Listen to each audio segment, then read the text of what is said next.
Hello, and welcome to Happy Not Satisfied. I'm Dan Morrison, and I'm the founder of Happy Not Satisfied and the host of this podcast. Today we're doing something a little bit different. I'm here with my other half, the amazing Ellie Morrison, and she is actually going to interview me. So I'm going to turn it over to her. How you doing, Ellie? I'm good. In all my 9 months pregnant glory. You look amazing, glowing, incredible. She's got her Buddha cross-legged position here to get everything in the right situation. In order to be able to sit on the couch for this many minutes, I had to sit cross-legged.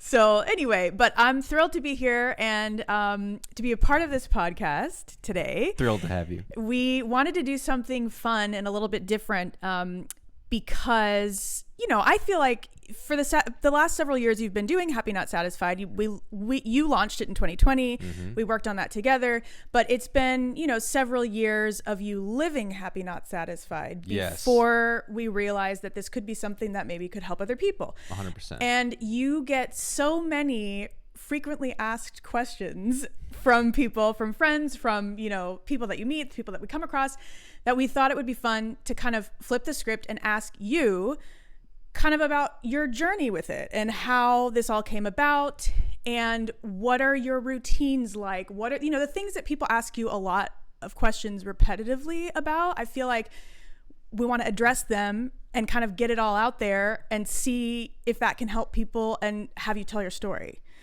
I'm ready. I'm ready. Which, by the way, talking about launching Happy Not Satisfied in 2020, that was a joint effort. That was as much Ellie as it was me, as are most things that anyone ever sees me do in life. So, I wouldn't have had any of that opportunity without your help. So thank you. Thank you for acknowledging that. Let me just say, I am a brand editor. So I'm a content creator. I'm a brand editor. So this is why I find myself in positions of helping Dan a lot, is because, we really kind of built the brand together. He was living the brand, but that's why it was a joint effort. And it was a really, really fun project to get it all off the ground. And so I'm behind the scenes helping him run this on a day-to-day basis. And so that's sort of a little bit about my background, editorial, magazines, content. And that's why we didn't realize that we would ever join forces, but but we really have in a lot of ways. Sort of organically happened. So anyway, that's why I'm on this side of the camera today. But let's start with, I think because this journey really started for you in 2019. Yeah. Let's start with that. And let's go back there to that place. And I think it's valuable to talk about maybe some of the ways that you were living and you were feeling and your mental health, in your former job. No, that's fair. Before you started to kind of come to terms with maybe there's a different way to live. Yeah. I mean, so I was a high school band director, obviously, for 11 years and loved it and had an amazing time and amazing experiences. But it was a stressful job too, a very large organization at the time. It was over 300 students, and then through my time started to get it close to 400. Yeah.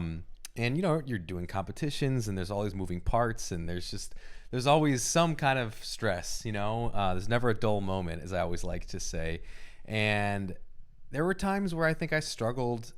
I know I struggled handling the stress and the anxiety that I felt on a day-to-day basis doing that.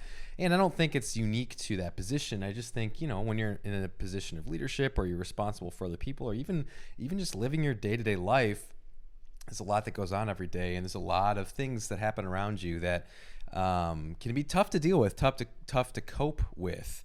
And so I think that I probably on a subconscious level knew I was headed down a path that wasn't sustainable mentally.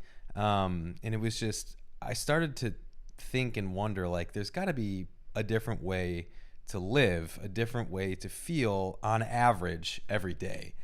Because the way I felt on average every day was very tense and tight and worried, and glass half empty, if I'm being perfectly honest. Well, I remember. Yeah, you know better than anybody that the glass was less than half empty, probably. So, people often ask me that know me from that time and then kind of know me now, and they notice a different energy and well, they just I feel like a completely different person. Like I sometimes tell people, I feel like every cell in my body has like changed over. Every fiber of my being is different. I would vouch for that. Just Yeah, having yeah. lived with you every day since. And so there really was actually kind of a specific day that was probably the straw that broke the camel's back. Like I knew that this stuff was happening, and then it was just a day that I really didn't do well mentally, and I didn't feel right, and it just kind of culminated in really bad feelings. And you know, I woke up the next day and just I realized I had to change. I realized I had to change everything. And we'll get more into some of this, I'm sure, but just ranging from the way I ate to exercising to practicing meditation and yoga and, you know, journaling and all the things that you sort of hear and might sound cliche, but they're said so much because the people that actually have done them realize they actually work. So anyway, kind of a long-winded answer, but it was a lead up for sure. And I think I have tendencies in my personality that like to latch on to the negative and Yes. like to latch on to what should I worry about. Because I've actually, now that I'm a lot clearer, I notice times where nothing is wrong. Everything is going really well in my life, and my brain, it's like a search and destroy. It's like seeking something Yeah. to latch onto that I can worry about. It'll even invent something, but developing these better habits and routines and approach to life really minimizes the effects of that. Yeah.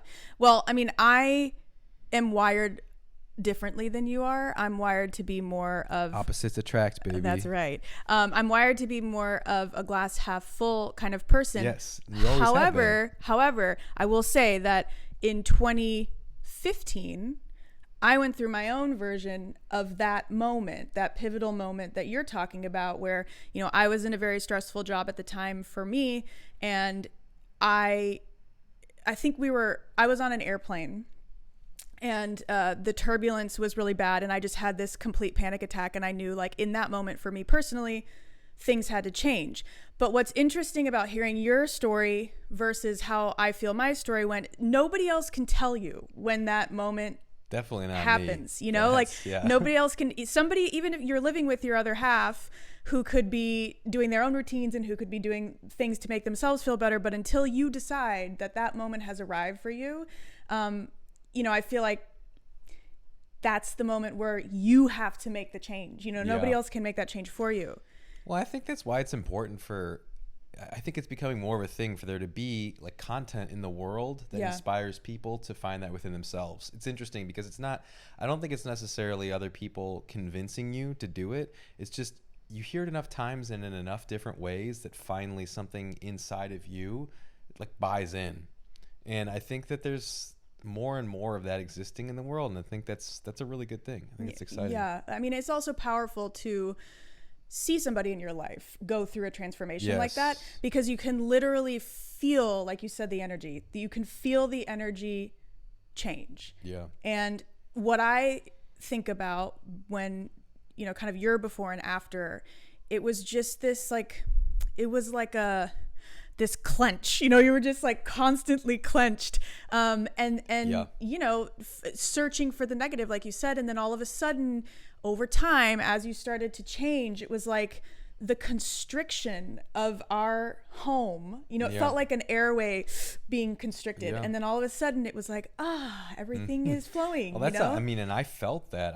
I truly felt that, and I think Yeah. you know it's good for us to talk about some of these in more general terms, some of these things that happen. But I think we should, like, talking specifically, you know, after that day I referenced in 2019, it was June 2019, and I really did just buy in completely after that. And as you know, I have a pretty in or out sort of black and white on certain things personality, and I tell this story a lot, but like my mom will say how when I was like, very young, she started to get worried about me because I wouldn't color. Like I just wouldn't even try. Like when you were 2. Maybe. And yeah, when I guess I'm gonna find Little. out soon what Yeah, age well, kids color, but and so, but then she said suddenly she looked up and I had colored a whole picture inside the lines. Like I had just waited, decided to do it, and then did it. So that's me. That's not everybody. It Yeah. might be more gradual for Yeah. other people, but for me, it wasn't. And in 2019, we were just talking about this like I think yesterday, but it happened to be I figured my stuff out, and then you came out to LA for several months Yes. to work with Jen, my sister. This was way pre-Apartment 3C, but it was kind of like laying some of the foundation, I guess, all the way back then without even realizing it. But the reason I'm telling the story is that I lived like this almost, what's the word, monastic lifestyle. Because for many months, and that, talk about setting the foundation and the groundwork and just laying a runway for the rest of hopefully my life. You know, I was in the thick of the marching band season, which for people that don't know, that's, you know, essentially rehearsing. Well, first of all, you have school during the day in classes, and then you rehearse every day after school. And then there's a football game on Friday that you usually get home from maybe at 1 a.m. And then an all-day competition on Saturday that you might be leaving for literally at 2 a.m, the hour later. And then you get home like the next day at 2 or 3 a.m. And so there's not a lot of time. It's a 7-day-a-week ordeal. It's crazy. And then on Sunday, if you had a contest, you might have one of these judges clinics, and then that takes up the whole day too. So 7 days a week. Yeah. And then in the middle of that, you're trying to figure out, how do we make the show better? Like, you're always thinking about it. But while that was happening is while I had my sort of self-enlightenment. And so my days were like, wake up super early, go to the gym, eat breakfast, do my dishes, be gone all day working, come home, eat dinner, do the dishes, go to bed. And I know that might sound mundane a little bit, and I don't think I would want to live my whole life forever like that, but I'm so glad to have lived a period of time like that. It was really rewarding, and really I learned a lot about myself. And I think other people, if you put yourself through a similar situation where it's just everything is completely, every minute is kind of accounted for, but you're also improving yourself. It was a really special, powerful time for me. And I don't think I would be in the same place right now as I am if I hadn't done that. Two things I want to say about that, that this story makes me think of. One is that because I was removed and I was doing my own thing. Yeah, I was by myself. You were by yourself. I was with Jen here, but I was doing my own version of that here. You were doing your version of that in San Antonio. And many people in our lives were concerned that we were apart for several months. Yeah. Even though we'd already been married for years.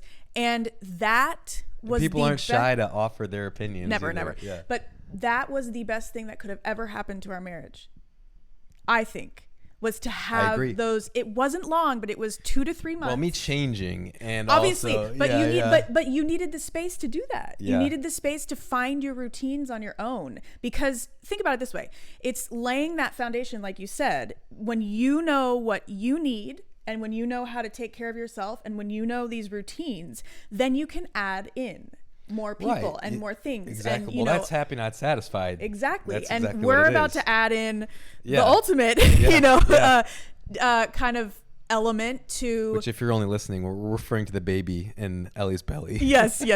Those who are not watching visually. So that was the one thing I wanted to say, is that because you had the space to do that on your own and figure that out, because it takes a little bit of tinkering. Yeah.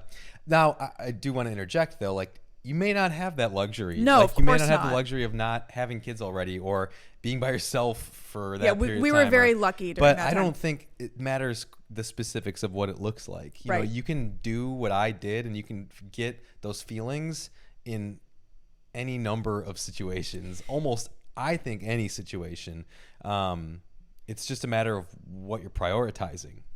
The second thing I wanted to say was that it doesn't take, a couple of months may seem like a long time, but when you're in those routines and you're developing them, you really don't need to have that insane kind of monastic discipline past the time where it becomes habit for you, because you will feel so good that you'll just, it'll be nature. It'll be second nature. You'll maintain it, to a level at least that you know your baseline. Yeah.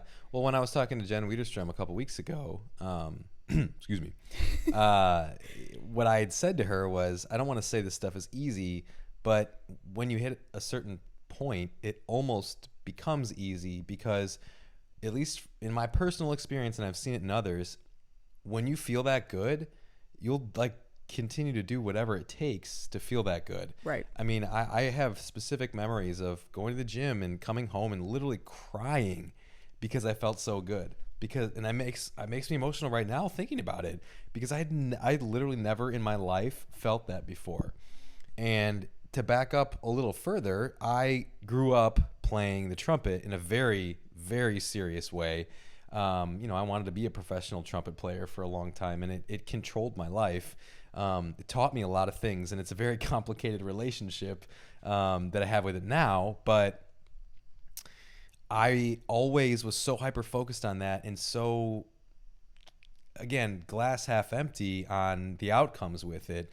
And that stuck with me for a really long time. And so that's just what I thought life had to feel like. And I'm saying all this because when I finally trusted in something a little bit greater and tried something different and let go a little bit and did these routines and habits longer than, a week, I found, like, the best word I could use for it is, like, I felt enlightened. Yeah. I didn't know a human being could feel like that. Yeah. And so that's just to say, once you feel that, it is easy, because that's the best feeling in the world. Yeah. And now I find myself almost every day, I'll be driving, I'll be walking, I'll be doing something, and I literally think, I love my life so much. I think that to myself almost every day. And I'm not sure I ever said that. No. Before. It was a very hard no, by the way. Because the language was negative. It wasn't positively, you weren't gushing positively at the time because you were focused on trying to fix whatever you thought could be wrong. But it was because I hadn't, the thing I try to tell people, and it's really hard to understand unless, again, you have the trust and you try it. So many things that don't seem like they'd be related to exercise or related to how you eat are. Everything is, because that's who you are as a person. And once you push through that resistance and you get up and you move around and you put things in your body that your body likes, like, it sounds simple when I put it like that, but we're so sort of, used to eating restaurant food and eating the easy thing. And I know this is a little bit of a tangent, but if you can push past and not do that as often, that alone is going to make all the difference in your life. Well, and the other thing too is that, these goals that we have for ourselves so often are very grand in our minds, Yes. But the reality and what I know exactly what you're saying. Yeah. And so what Happy Not Satisfied has done for our household is in our relationship. Especially our relationship, our household, and, soon to be our son. I mean, all this stuff is that it allows you to surrender to just enjoying the process as opposed to focusing on these huge goals. And so for me, what that looks like in my personal sphere is, currently right now I'm thinking about, like, wow, I cannot wait to feel better again as far as, physically, and get back to my She's beautiful though. I know it's great. This is a magical thing, but and it's temporary, but I am used to feeling very able-bodied and active, and so for me, I can't wait to, like, get back to that place. And sometimes our brains, it's like, oh my god, I have this huge milestone where I have to lose this X amount of pounds, or I have to lose this X amount of weight, or whatever. I'll be happy once I exactly. And especially with all the images we see on Instagram of, like, as a woman, I feel it particularly when everybody, like, the bounce back, what they talk about. It's ridiculous, but when I remind myself, like, just go to the gym, just eat spinach. Yep. It's literally that simple. When you follow those things, I remind myself, like, oh, when I changed and I transformed many years ago, all I had to do were those little things. It's a series of choices of the things that are right in front of you. It's not this massive goal, because the goal ends up getting accomplished when you focus on the little things that are in front of you. It's the tiny choices on a day-to-day. Achievements are byproducts of the process. Exactly. And so in this whole stage that I'm in right now, it's like, oh, just enjoy it. Remember, instead of eating that, piece of banana bread like you've been doing for the past 9 months. It is good though. So good. It's been so fun. Just remember, like, eat some spinach, eat an egg. You know, it's kind of And that it's not simple. about the specific food. It's No, just I'm the just mindset. saying the mindset of do the thing that's immediately in front of you. Make the choice that's going to improve yourself, your future self. In, you know, all of a sudden in the next few months, you'll look Yeah. up and the goal will be accomplished. One of the you know? biggest things I started to do, and I still do, is making decisions that will make my future self happy. Yeah, we talk And about that's- that a lot. I guess that's the idea of delayed gratification that a lot of people talk about. But it's so easy to forget our future selves, and then suddenly your future self is there, and it's Yes. like, am I pleased or not, or displeased with the decisions that my past self made?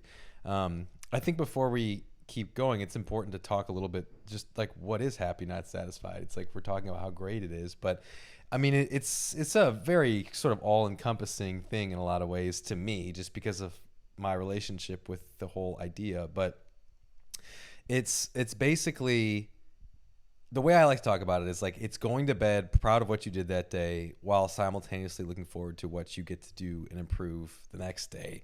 And it's finding joy in improvement and understanding that there's no like almighty end to things, that Yeah. our life is just a series of day-to-day processes, and that's where we live in the day-to-day. And one of the things that again convinced me that I needed to sort of change, especially in relationship to work, was I was always obsessing over the next milestone. That's how I lived my Yeah, life. All I yeah. could think about was the next milestone. And it was like the days between didn't exist. And so I didn't give myself permission to feel joy most of the time. And I would then, we were fortunate, like we had actually a lot of tangible success in terms of winning competitions and doing the massive parades, the Macy's parade and the Rose Parade and all that stuff. But that doesn't sustain you if that's all that you're hanging your hat on. Right. And so it got to the point where at first I would find some success. We would achieve something and I would feel good for like a couple days, and it was like, all right, yes. But then that wears off, and then suddenly now you're in the in-between where the Honestly, next it was thing- like terror. yeah, well, yeah. So you're jumping ahead. Sorry. That's also a theme in our relationship. That's true. It's usually needed though. In this case though, not. Sorry, continue. Continue with So your story. anyway, you do it like the first couple of times feels good, a couple days, and then something else could happen, maybe months down the road, and it's like a day, and then the next time it's like a couple hours. Basically, long story short, I got to the point where I wasn't bringing happiness; it was just bringing like some relief, and that's when I was like, okay, this is not it. Like I've had the career success on paper, but I'm not having personal success because I'm not happy. Yeah. And so then I realized that that's a major problem, and that's kind of a theme in my life. And that's where I always talk about this, I'll be happy once I, and then if you're ambitious, you have goals and whatever, it's really easy to feel that way. But like I said earlier, like this whole idea that achievements are byproducts of the process, I finally bought into the everyday routine and being aware and awakened to what you're doing on a daily basis, and being in the moment and understanding that you can get better literally that day. And that's something that will bring you joy if you let it. And then lo and behold, you zoom out and you will probably end up being more successful than if you were just in a haze focusing on whatever end goal that you have. And that was huge for me. And 2019 is the year that I bought into that. And that's the year that we were by far the most competitively successful as the marching band, me personally in my own career. I mean, it was undeniable. And I don't think that's a coincidence when I finally let go, trusted, and bought into being happy, not satisfied every day, that everything really changed for the better. And I haven't looked back since. Yeah. I think also, in your transition, in your career transition and making decisions of, you talk about being out of the haze and sort of in a more awakened state on a day-to-day basis.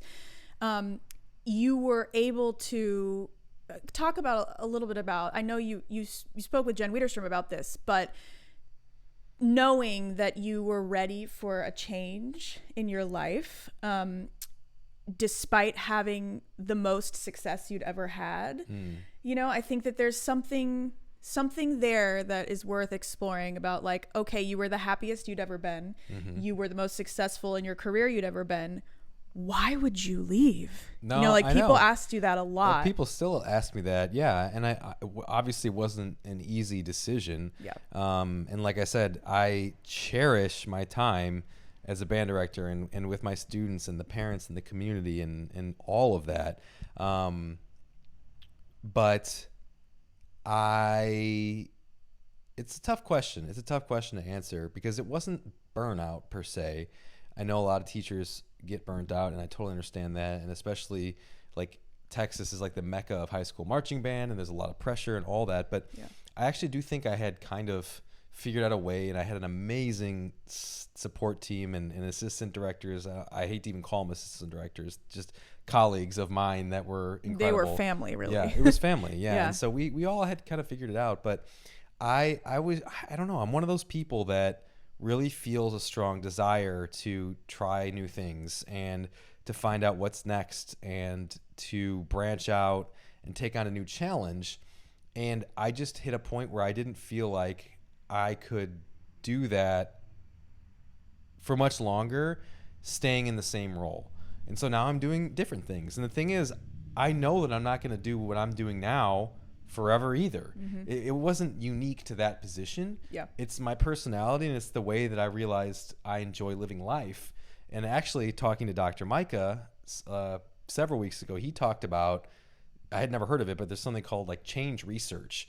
And I think it delves into sort of people's desire for change and how quickly they desire the change. And there's a wide spectrum. And some people don't need change ever, and they are totally content kind of doing the same thing. And there's other people that are looking for the next thing very quickly, and then people in between. I don't think I'm necessarily on the edge of the spectrum of needing something immediately new, but I've always wanted to have a lot of balls in the air, a lot of irons in the fire, and find a new challenge for myself. And when I became really mentally clear, I knew that it was sort of time to take a next step and find a different meaning and a different purpose and see what the next thing was.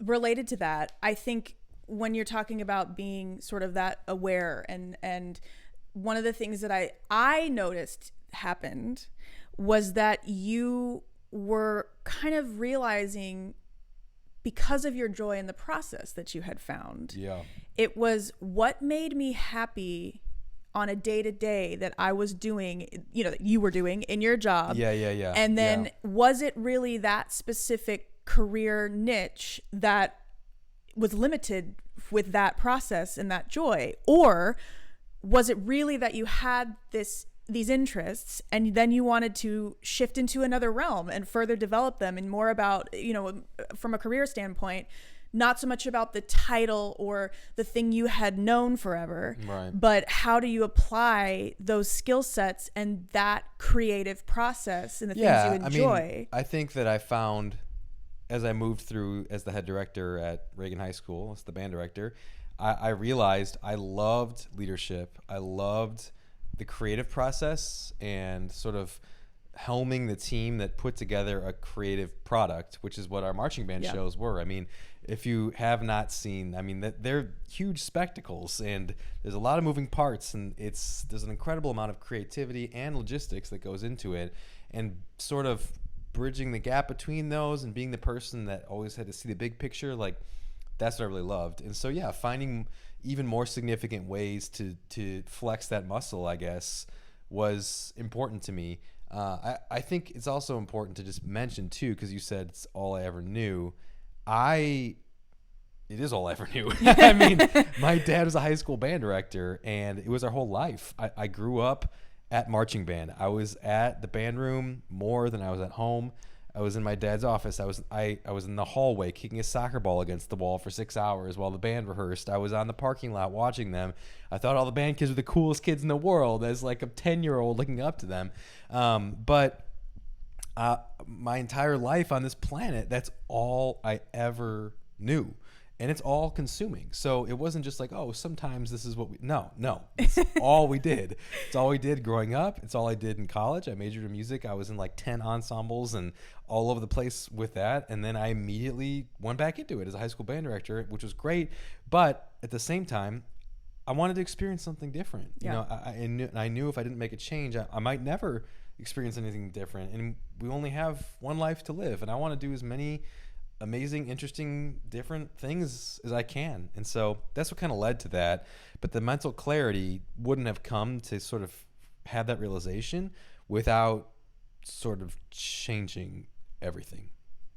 Yeah. That's something that I certainly observed on the outside, and it didn't happen overnight. I think that's the other thing that like is important to acknowledge, is that from the time you started in 2019, sort of this living this happy, not satisfied lifestyle, to the moment we arrived here in Los Angeles, that was 2 years. And now we've been here a year, so it's been 3 years. But like, it was a gradual process that, you know, you don't, I think too, with this instant gratification nation, I'll say, you know, when you think you want something different, or you think you need to make a change, it needs to happen now. Well, yes, you need to start now. You need to start now, but it might not manifest immediately. You know, it might take a little bit of time. And I think for me, I can be very spontaneous, and I want things to happen very quickly. That's human nature. And so that was a practice in patience for me, because when you're making a big change in life and you're working toward it as a partnership, and there are a lot of moving parts to what that may or may not look like, and you're reaching for something, it takes a little while, and you have to trust in that, you know, the timing of things and all of that. So that's one thing I wanted to point out, is like, we didn't just like wake up, decide to change, and then we were here, you know, all of a sudden. Well, and I'm glad you said that, because I did kind of wake up and decide I need to start changing. Yes. But it's been a complete process and journey. And I think it's important too to say, and I hope this doesn't sound dramatic, but like, I think that Happy Not Satisfied saved our relationship. Oh, and without a doubt. I don't mean like that we were on the brink of divorce or anything. But it was not what it could be. And I think we both knew that, but didn't quite know why. And I mean, to be totally honest, like, a lot of that obviously was because of me and my stress and the way I was approaching my life, and how that bled into our relationship. Because then when I changed, we changed. And if anyone like listening to this is in a relationship, I can't tell you how important it is, from my experience, I don't want to speak for other people, but to be independent and feel good about yourself and take care of yourself and develop healthy habits. All of this sounds very almost selfish, but it's so selfless, because then you give your best of yourself to your partner, and then your relationship becomes amazing. And I mean, that's exactly what's happened to us. And I wasn't taking care of myself, and so then we were not what we could be. And I like to always say, and I talk to teachers a lot, and you know, like, I'll give a keynote address or whatever to a staff development, and teachers are really, really guilty of this. Is like, you don't have to put yourself last to put others first. Mm-hmm. And then, like, I'll take a step further. It's, if you put yourself last, you can't put others first, because you're not giving them the best version of you. Mm-hmm. And I think, you know, if there's any takeaway from this, if you're you feel like you're a giving person, or maybe you are a teacher, or you're in an industry where you have to give a lot of yourself, or you're a leader. I was just about to say that. It would be easy to think, oh, I have to just deplete myself and always be running almost on empty so that everyone else can be doing what they need to do. It's complete diminishing returns, and it's going to have the opposite effect. And as somebody that watched my relationship go from fine to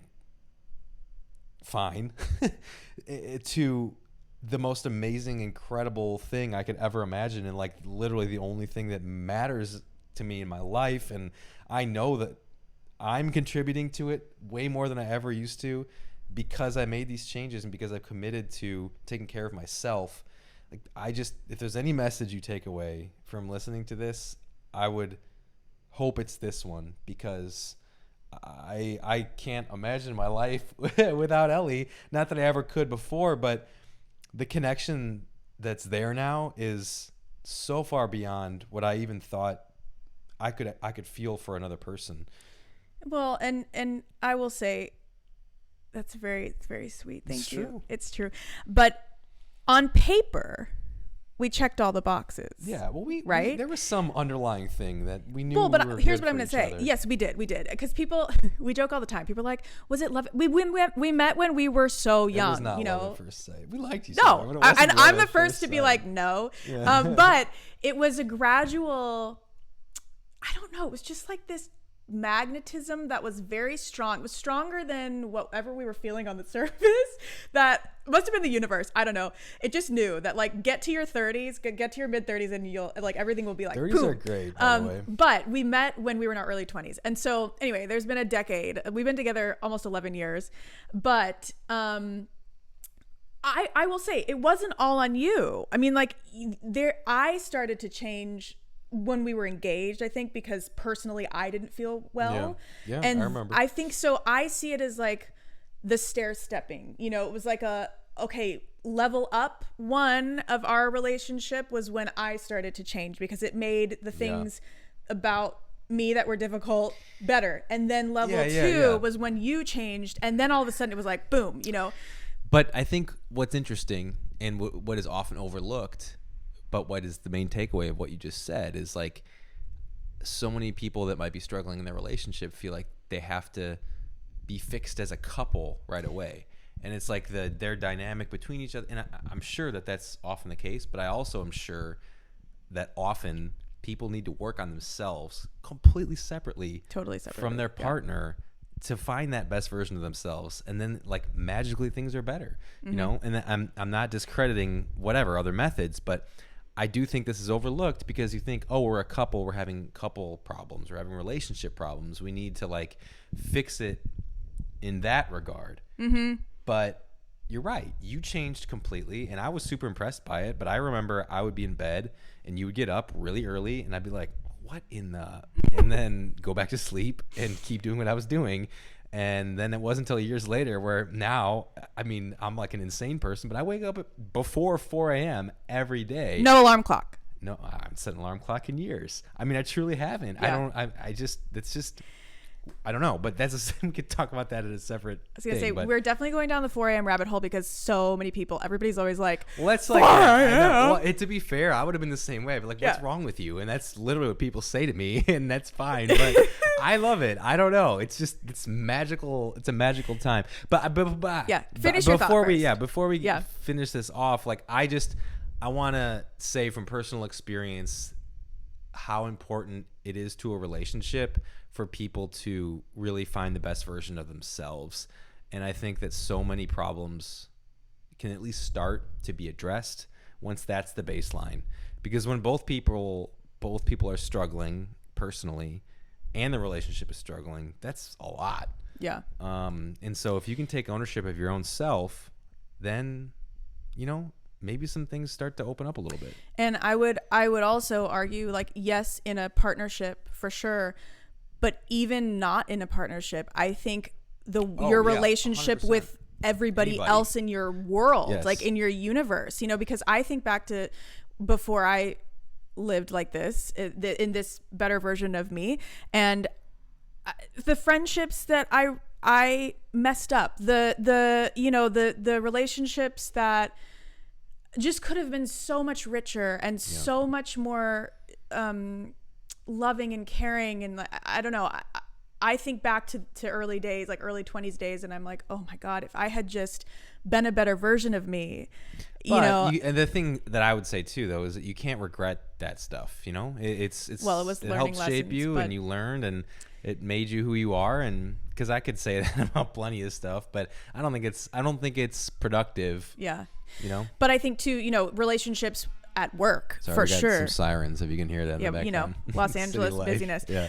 But relationships at work, I think that was a big one. When I was in the job that I was in, when I was going through all this, like, there are just, you have more bandwidth emotionally and mentally to respond to things. I remember in meetings or things that were stressful, I just had more of a, I can't think of the word, but basically I had more self-control. Yeah. Once I started doing these routines for me back in the day, you know, like I realized that, and that was with our relationship, that was with any relationship that I was experiencing in the outside world, outside of our home, I just had more self-control. And it made me a better, calmer person in the way that I approached my professional life, my personal life, my family life, you know, all of it. And I think when we say relationships, I just want to say, I think it's every relationship. Oh, I agree completely. I mean, it's funny because people now often view me as like, oh, this positive guy,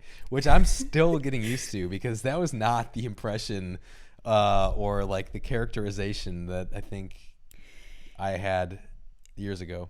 You held it together very strongly, like for everybody else that you led. Yeah. But fair. Behind closed doors, well, it's a lot. You know, it was a lot. It was a lot. Yeah. But 4 a.m. I want to go back to 4 a.m. because this is just like, it's the 4 a.m. thing is like, I don't know why it's such a shock value thing for people, but like, because I think I'm not 4 a.m. anymore. I mean, I'll do it if I need to.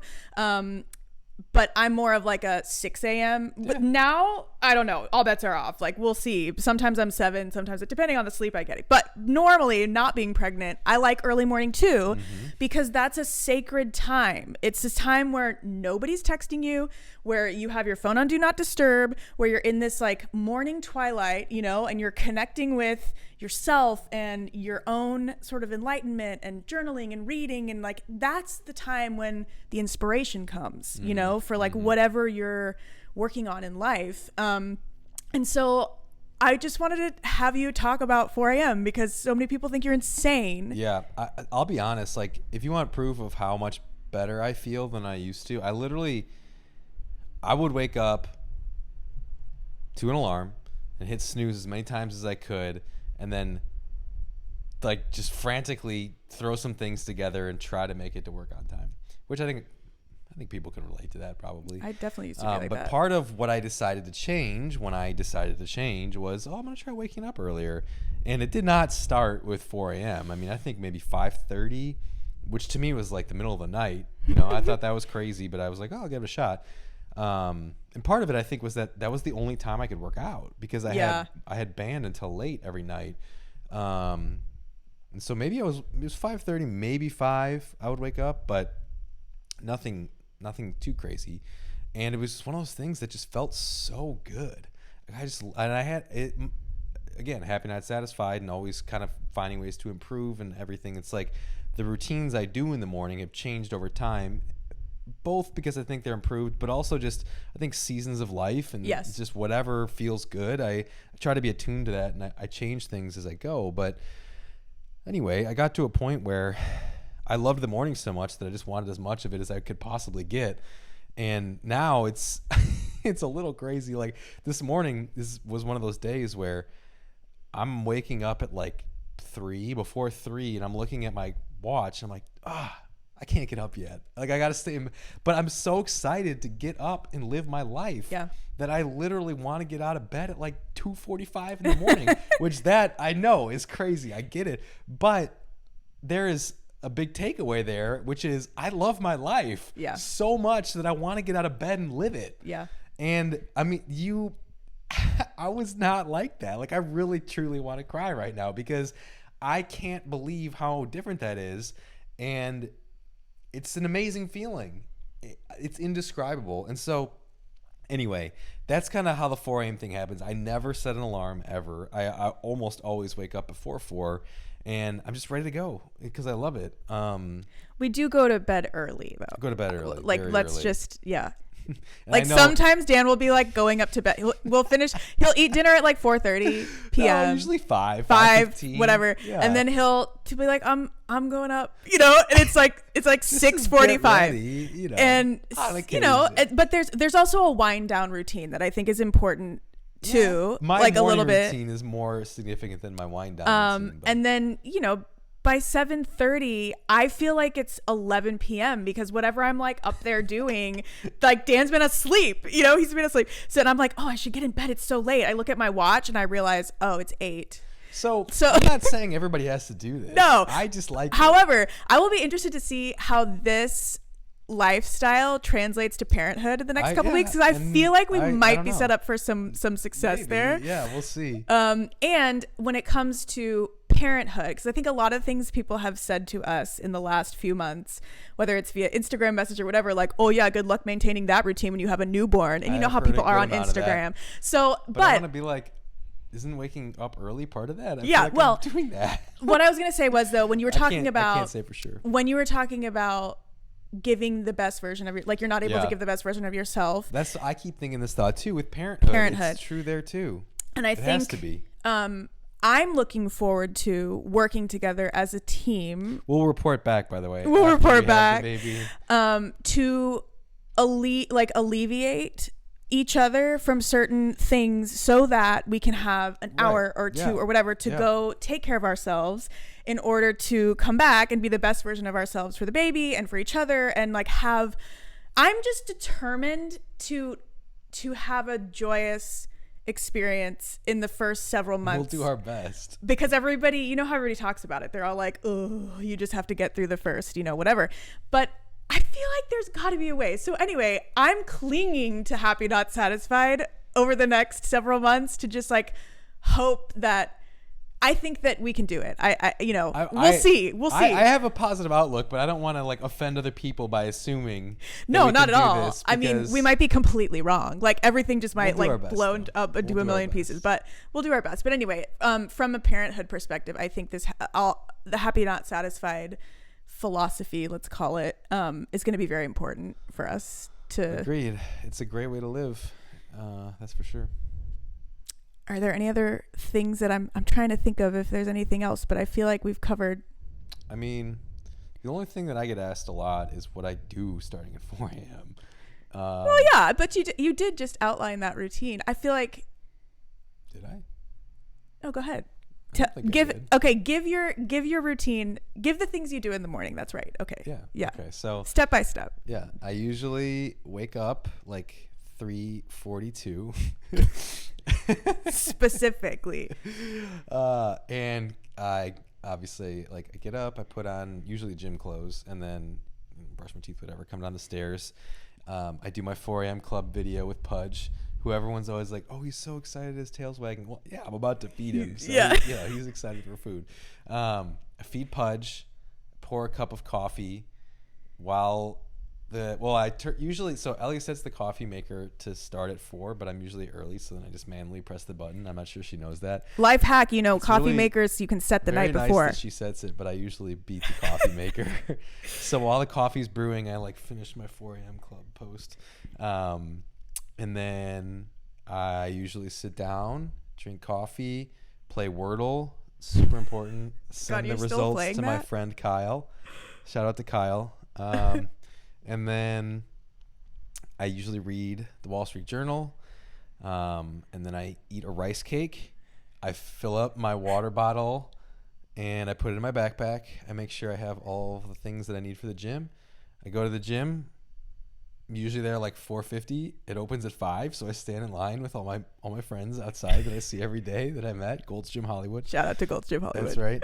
And then I lift, usually for an hour 10, depends on how long the workout is. And then I usually do cardio, and I started doing cardio because of how it makes me feel mentally, which is amazing. And I can talk about that more at a later date. And then I come home.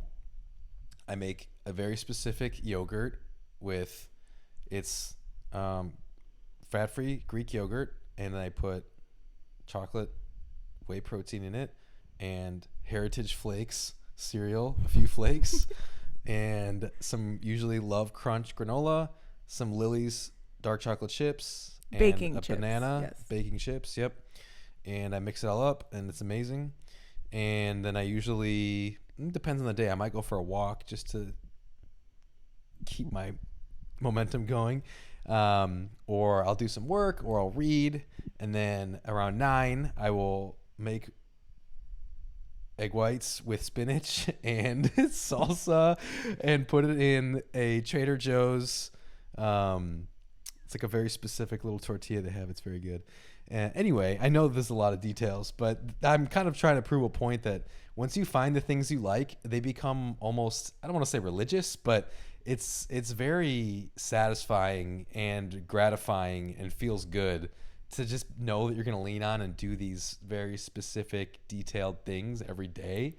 It's like transcends your own self in a way. Well, and I think that it's important to note that those are the things that bring you so much joy. That's It's exactly. the little things. It's like Brings when we me so much talk joy. about, Which, by the way, speaking of joy, so this is, I don't really drink anymore, but I still like this nice glass.